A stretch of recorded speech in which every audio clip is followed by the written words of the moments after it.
What's up, everyone? How's everyone doing today? Hi, I'm good. Scott, where are you? That looks lovely behind you. Let me tell you, I am sitting on a dock. I'm in Central Florida. I'm about 90 minutes from Orlando, and I'm literally sitting on a dock barefoot over the lake, and this is my office. I love it. And and look, now Chris is also swimming.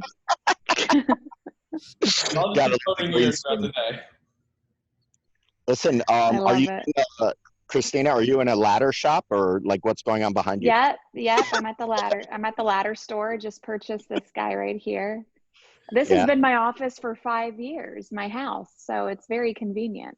Right. That's very So, Christina, you own do you call it a media company? Do you call it a PR agency? Do you call it? I call it a PR agency just because that's what people understand, but I hate the term PR and public relations. But that's what it is, and that's what people know it as. So yeah. Give everybody your elevator pitch. Like, what do you do, and what's your company? Okay, so quick background. I was a TV reporter and anchor for 10 years. After being pitched by a lot of business owners and publicists, it was very clear that there was like a disconnect between what we did and what people thought we did. So I got into PR when I wanted a more flexible schedule. I worked at a PR agency for 6 months before starting my own. And I've had my own, I started as a freelancer. I called myself a professional freelancer. And then I slowly and accidentally kind of started to build a team and build an agency. So now 5 years later, I have a team of 7. We have always worked remotely because I built my business for a lifestyle, and I want my team to have a flexible lifestyle. I mean, all we need is a laptop and Wi-Fi. You can work from anywhere. And so, yes, that's what we do. We work with a variety of clients, and we help them earn exposure in the media without spending money on advertising. Okay. And how are your clients dealing with what's going on? Have you lost clients? Have you gained clients? Have you It's funny because some are doing really well and some are not so much. It just depends on the industry. Like right now, the online industry is doing really well. I've had clients say that this past week or two, they've done better than around Black Friday because lots of people are online and they're shopping online. But then I also have a couple of restaurants that have closed and they're only offering takeout or delivery. So their businesses have taken a hit. The servers and bartenders there have taken a hit. And because of that, our efforts have actually doubled or tripled because we are working on different ways to let people know, hey, they're still there. They're still open for business. And it's just, our plan has kind of tweaked. So our normal pitching has tweaked. So that happened. And then we also have another client who they basically paused operations. So we've paused working with them because, you don't want to waste their money. You don't want to waste your time on promoting something that isn't actively happening right now. And their industry, it's very much a right now industry. It's not something like for most marketing, even if you're not open for business right now, you still need to be promoting. You still need to be brand building. For their specific industry, it's very much, we do this thing and you promote this thing. It's like a 1 + 1 = 2. And so we're just pausing for the month of April. And then we're gonna hopefully pick back up in May. So it's different. It just depends on the industry. It depends on the client's goals. It depends on a lot of things. And as we all know, it's changing day by day, but we are all still working the same amount we worked before, if not more, because of this.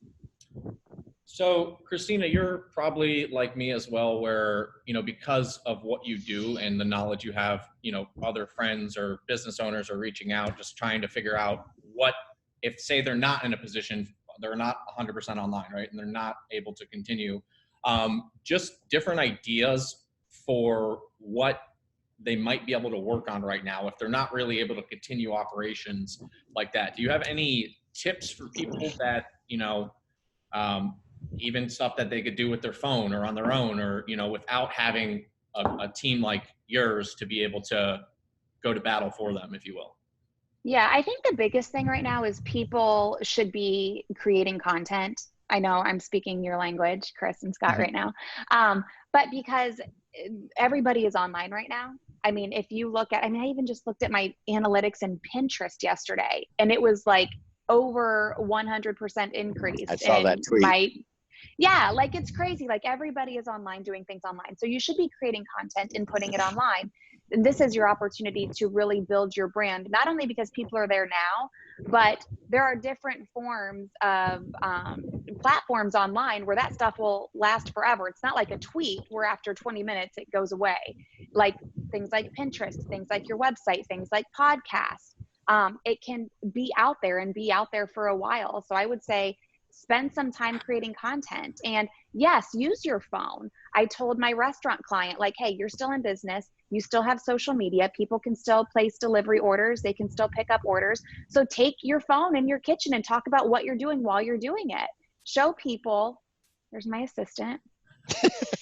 My assistant who's out of school. You haven't furloughed them? Yeah. Right? They're always here. His name is Landon. Thank you, Landon. As I was saying, take your phone and create content, and people, they don't mind seeing that off the cuff stuff, you know, especially when you're talking about your current situation and things that you are doing to make it through this time, whether you be super busy, whether you be super slow, everybody's tweaking things, and people like to see behind the scenes. Like, give people a look at what's going on. Because they're interested and they want to spend time online. That's what they're doing. Some people are bored. Some people are just consumed with consuming things online right now. But it's just a really good time to build your brand and let people know who you are. Because let me tell you, like, people's true colors are showing, especially when we talk about businesses and business owners, like the way they handle this and the way they're treating their people, like, it is very clear and people's true colors are showing. So if you're not a jerk, which hopefully if you're listening to this, you're not a jerk, like, show people the good that you are doing in this time, not just for people that work for you, but people that you also serve. But it's also, you know, like, behind the scenes is basically becoming front of scene. So it's basically like it's real life. It humanizes your brand, which is so important. You know, that real effect. If you ever watch some of me and Sieb's videos, you know, the typical person in my industry, it's just them in front of the camera. I mean, contrary to popular belief, I actually hate being in front of the camera, but I would much rather show my video guy, show my other video guy. And if you saw our Maldives videos, they're in the video more than I am. And it's just us having fun. And it's during times of crisis like this, people remember what brands have done. They remember what owners have done to their employees. They remembered how much they've given back to their local community. They remember stuff like this. This is going to be built in forever. The same way people still talk about 9/11 and what Giuliani did and what Cuomo did and what all these people did, the same people are going to remember what you did with your brand during COVID. COVID is a word. It's going to be in the Webster's dictionary, just like 9/11. Like, it's going to be talked about forever. And people like seeing that behind the scenes stuff too. 100%. Like, 100%. Pre-COVID, during, after, like, people like seeing that. That's why I mean, who doesn't love watching like bloopers? Because it's like the fun behind the scenes stuff. It's like you're letting people in on the secrets of what you do all day, every day. And people are interested in that. So I think people should definitely be doing that. I also wanted to add in there, yes, love behind the scenes. Even when we run and test different video ads, some of those handheld, shaky iPhone videos we shoot like everything on 2 different cameras just to test. They don't triple the performance because they blend in so well. They blend in. And the other thing I wanted to mention, you know, you mentioned definitely doubling down on content, like we're doing here. We're talking, being able to provide value, give people more info, but don't just think about content in terms of what's going on right now. You know, don't blow your load, if you will, as everything is coming to, like, you want to be creating stuff too that you're able to use when you do get busy again, and you're able to keep it rolling out. You know, the marketing machine is something that just, it continuously has to flow. So if you do a ton of videos right now and the next month you crush it with that and that's it, like you're defeating the purpose. So also think about content that you can be creating that will exist long-term, that you can use as an asset, more so than just a video that you're going to post and then tomorrow or next week or a month from now is going to be irrelevant. And you can do it in a way where it's still relevant now and it's relevant then. Like I've worked from home for 5 years, and for many people, this is like a brand new concept that you can work from home, and everybody's talking about, oh, here are some tips on how to work from home. That could work 5 years ago. It could work 5 years from now. You know, how to work from home with kids, as you just saw. It is a thing that has been going on, not just now, but in years past and in future years. I mean, there's just so many things. Like, even if this is a slow time for you, instead of creating content like how to work during a slow time because of the coronavirus, how about how just to work, how to operate your business when things get slow, when you lose a couple of clients. That's something that affects everybody all the time, but it's still relevant now. Here's a one-off question for you, and I'm very curious how you'd answer. What would you do if Zoom was your client right now?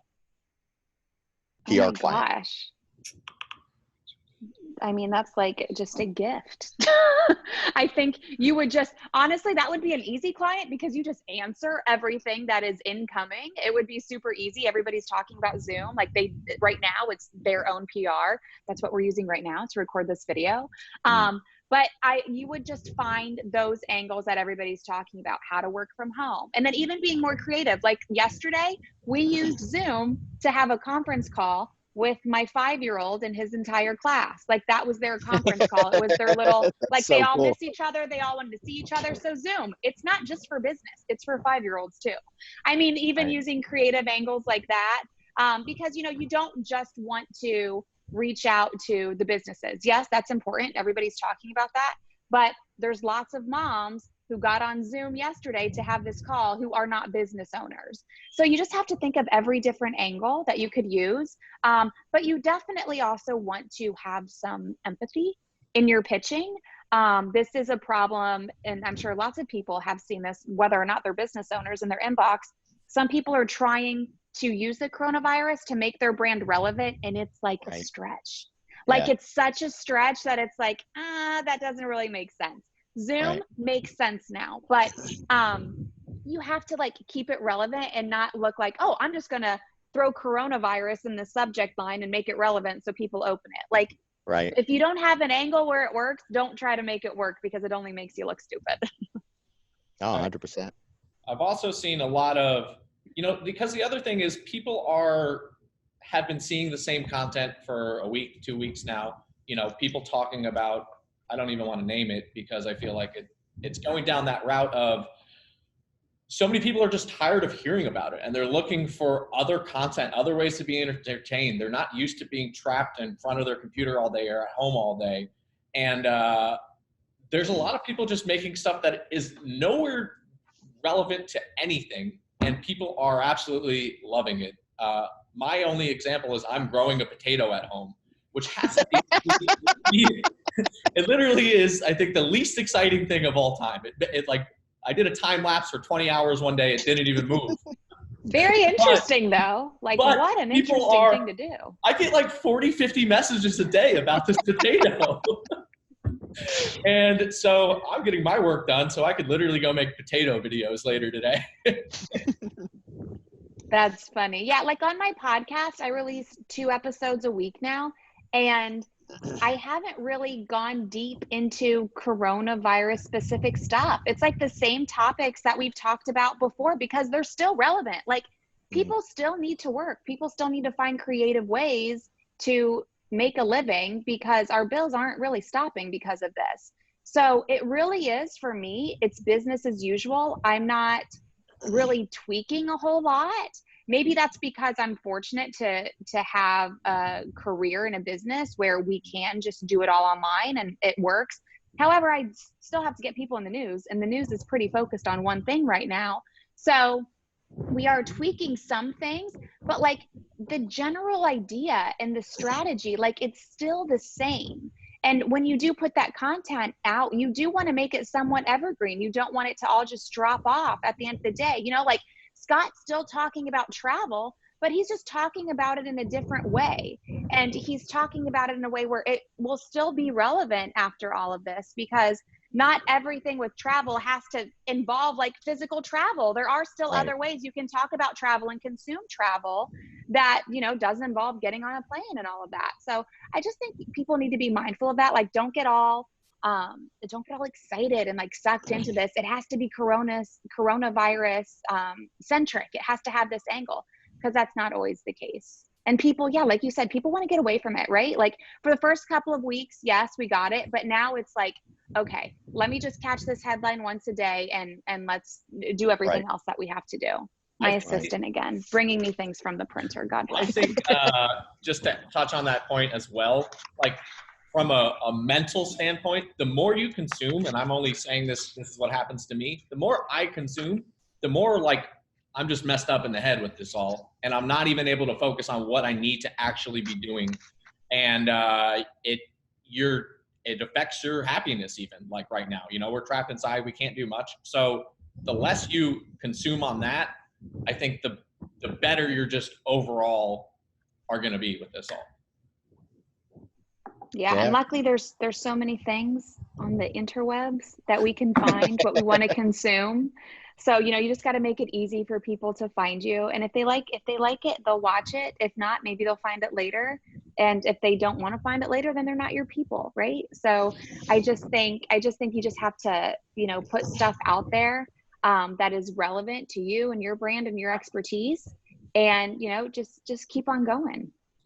Yeah, you know, it's shockingly, I'm still getting calls from hotel properties that, listen, they understand everything's crushed right now. My whole business is crushed, but we're still talking about what we're going to do in the second half of the year. Mm-hmm. Like I know a lot of destinations, I know a lot of brands in the travel industry, they are literally tripling their budget for the second half of the year, because you got to make up for lost ground. You either do that or you close the doors. Those are the only two choices you have. You can't go run to the sand and put your head in the sand. You either go on or you don't. And after all of this, people are going to want to take those trips that they probably weren't planning on before. They're going to want to go out to eat. Yeah. Yeah. Exactly. Everything's going to explode. Like, and while you're planning on all of that stuff, Scott, you can also talk about all the other things you've done before, all the years before. I've been here, I've done this, I've done that. I mean, you can do so much that doesn't involve you physically going to a place, right? Like, how do you pack your suitcase? So next time I want to pack a suitcase, let me know. Like, how do you pack your suitcase? How do you plan a trip? Like, what websites do you go to find the best flights? Like, there's so much that you can do. Also, the funny thing is I've went through this kind of. I lived in Bangkok during the tsunami. I lived there through the protests. I lived there when SARS broke out. You know, like I was also over there during 9/11 and saw how it affected Europe and Asia. You know, this will pass. I mean, yes, it's bad news every day. And as you know, my most active platform is Twitter, and Twitter's the best when things are going on and in crisis mode. And I try to get Siebes on Twitter every day, and he just ignores me. Come on. What is this Twitter thing? My sister's not on it either. And I'm like, you are missing everything. This is where me and Christina met. And me and Siebes met on Instagram. Really? So social brought us together. Yes, all of us. I love it. Yay! Kumbaya. Cool. That's really, I wanted to, Christina, what's the best way for people to be able to see your content, to get in touch if they have any questions? What's the best way for them to do that? Yeah. Okay. Well, clearly I'm on Twitter and Instagram at Christina all day. Also active on LinkedIn. And then I also have a podcast called Become a Media Maven. Scott has been a guest. He gave us a behind the scenes look at what he does. And I release a couple of episodes a week on Become a Media Maven. And I will actually respond to you. I'm social on Twitter. I don't just post and ghost. Listen, it might not be a bad idea for you to have Siebes on, because Siebes can provide, no, like for video content, Siebes is like, he talks to people about the analytics of video content all the time. I like it. And Yes, and we it's should get nobody you on. talks about that. Yeah, because everybody's just consumed with like what you see, not like the stuff that matters, right? Like the numbers, the analytics. Look at us creating a video, and I'm getting you on another video. I love it. I love it. We will connect after and get you on the Become a Media Maven podcast. I'll message you on the Twitter. On the Twitter. No, you won't, but you can message me on the Instagram. Right, on the IG. Hit I don't know how to use it. I'll have to hire someone. Slide into her DMs. Slide. All right, guys. Well, that's all the time we're going to take from other people's day today. Sorry. Cool. Sorry about that. I don't even know how to end it, but yes, definitely reach out to Christina or Scott if you guys have any questions about what's going on and ways that they can help. As you can see, they're doing a lot to be able to give back to the community and their clients and just help, people helping people get through this, I think is just so important. So that's all we got today. Definitely drop a comment below if you like this and enjoyed this or want us to jump into anything a little bit deeper. Let us know, and we will try to make that happen for you. That's it, guys. Have a good one. Stay safe at home and with all those kids running around and stuff. Oh, Lord.